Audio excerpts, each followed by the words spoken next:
صحیح بخاری کی حدیث ہے، بنی اسرائیل کا واقعہ ہے، اوتھینٹک صحیح بخاری کی حدیث ہے۔ ایک شخص اس کو 1000 دینار چاہیے تھے، 1000 دینار چاہیے تھے۔ وہ ایک شخص کے پاس گیا، اپنے جاننے والے کے پاس، اور کہا کہ مجھے 1000 دینار چاہیے۔ تو اس نے کہا کہ ٹھیک ہے میں تجھے دے دوں گا، بس تو ضامن ایک لیا جو اسے ضمانت دے اور گواہ لیا، میں تمہیں دے دوں گا، مجھے پرابلم نہیں ہے۔ وہ شخص مسکین تھا، کوئی اسے جاننے والا نہیں تھا، لیکن اللہ والا تھا وہ۔ اس نے کہا دیکھ میری بات سن، میرا ضامن بھی اللہ ہے اور میرا گواہ بھی اللہ ہے، میں اللہ کو گواہ بنا کے کہہ رہا ہوں کہ میں تمہیں واپس کروں گا۔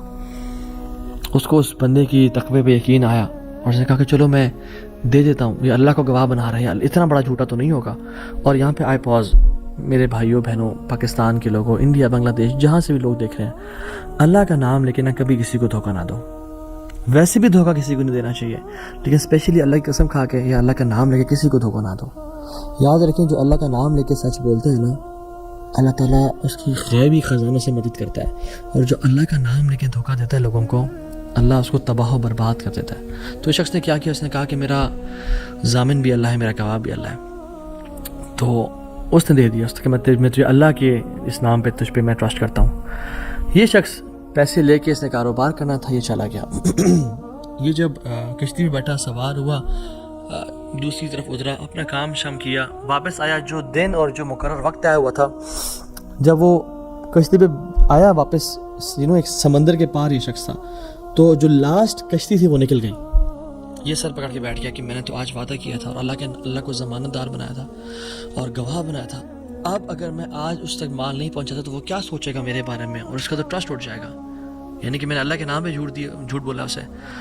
تو آخری کشتی چلی گئی، تو اس کے بعد تو کشتی نے اس دن جانا نہیں تھا، تو اس نے کیا کیا کہ یا اللہ میں نے تجھے ضمانت دار بنایا ہے اور تجھے میں نے گواہ بنایا ہے، تو تیرا کام ہے اس مال کو پہنچانا۔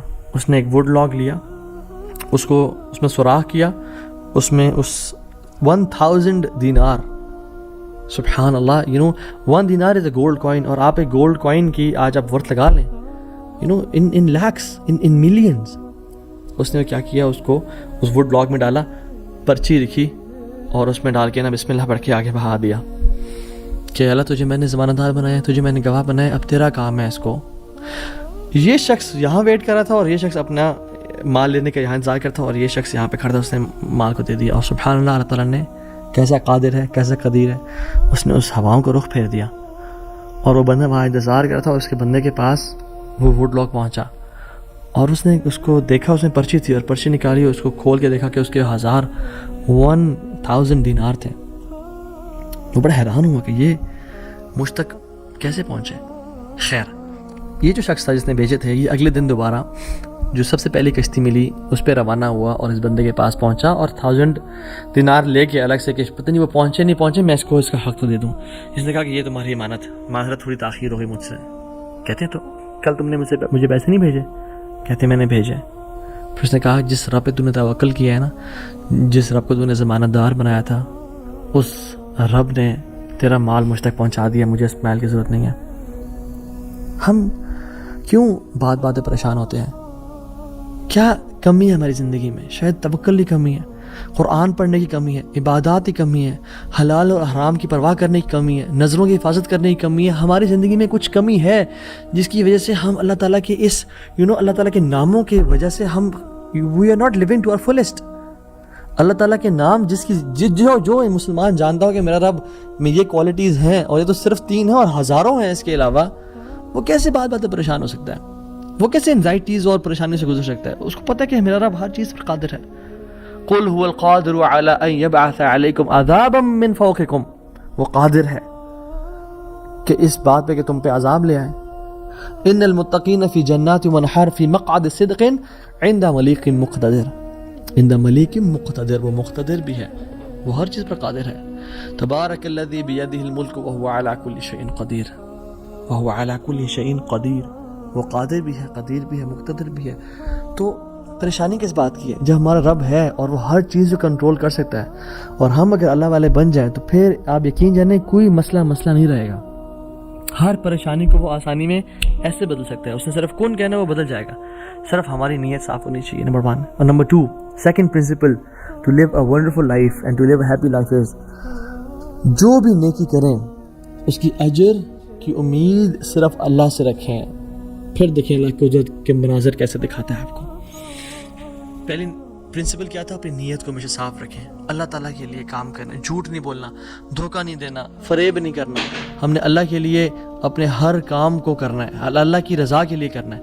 دوسری چیز، نیکی کے اجر کی امید صرف اللہ سے رکھنی ہے ہم نے.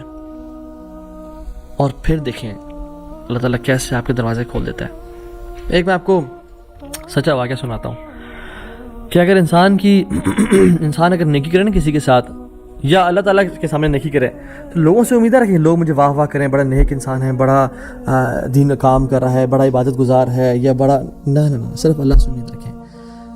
یہ 9 ہجری کی بات ہے، اور اس میں ایک کتاب لکھی گئی شذرات الذہب فی اخبار من ذہب، اور اس میں ایک شخص کا واقعہ آتا ہے، ابو بکر بن عبد الباقی کا رحمہ اللہ. نوجوان تھے بالکل. انہوں نے وہ بیت اللہ گئے، اور جب وہاں گئے تو انہوں نے اپنا سارا فریضہ سر انجام دیا. کچھ دن گزرے تو وہ ہی واز ناٹ ویری رچ. ان کا راشن جو تھا وہ ختم ہو گیا. اب جب راشن ختم ہوا تو بھوک اور پیاس کا عالم. مکہ کے ایک دن گلی میں جا رہے تھے تو ان کو نا ایک پیکٹ ملا. انہوں نے اس پیکٹ کو اٹھایا، تھوڑا ہیوی تھا وہ. انہوں نے کہا چلو میں کمرے میں جاتا ہوں اور دیکھتا ہوں کیا ہے اس میں. کمرے میں گئے تو ایک ایسا ہار تھا جو کہتے ہیں میں نے آج تک نہیں دیکھا تھا. It was very unique, it was very precious. کہتے ہیں کہ میں بڑا حیران ہوا یہ کس کا ہوگا. خیر الٹیمیٹلی میں نکلا اپنے کمرے سے باہر، حرم کی طرف آ رہا تھا، تو مکہ کی گلیوں میں نے ایک دیکھا، ایک شیخ یعنی ایک بزرگ انسان تھا جس کے ہاتھ میں 500 دینار تھے، اور وہ اناؤنسمنٹس کر رہے تھے کہ میرے گھر والوں کا ہار گما ہے، جس شخص کو مل جائے وہ مجھے دے، میں اس کو 500 دینار دوں گا. ابو بکر رحمہ اللہ نے سوچا کہ میرے پاس تو پیسے نہیں ہیں، میرے پاس تو راشن نہیں ہے، میں تو بھوک پیاس کا عالم ہے، تو میں اس کو ہار دوں گا اور اسے پیسے لے لیتا ہوں. چلو دیکھتے ہیں. ان بزرگ کا ہاتھ پکڑا اور کہا میرے کمرے میں چلیں آپ میرے ساتھ. کمرے میں گئے تو کہا آپ سے 3 سوال ہیں.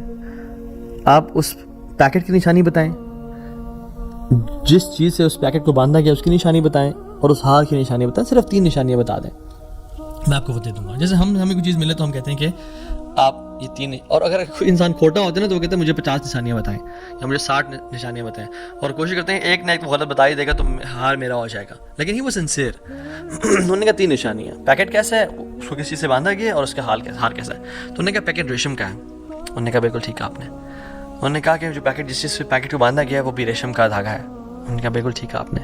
اور تیسرا چیز کا انہوں نے کہا اس پہ 30 نگ لگے ہوئے ہیں اس ہار میں. انہوں نے اس کھولا اس ہار کو، دیکھا 1 2 3 4 5 6 30 کمپلیٹ، یہ آپ کا ہار. تو انہوں نے کہا یہ 500 آپ کے دینار. کہتے ہیں نہیں مجھے نہیں چاہیے. کہتے ہیں کیوں بیٹا، میں نے تو وعدہ کیا تھا کہ میں شخص دوں گا. کہتے ہیں میں نے اللہ کے لیے کام کیا ہے، یہ مجھے چیز ملی تھی، میرا ایز اے مسلمان میرا حق تھا کہ میں امانت کو واپس ادا کروں، تو میں آپ سے اس کا اجر نہیں لوں گا.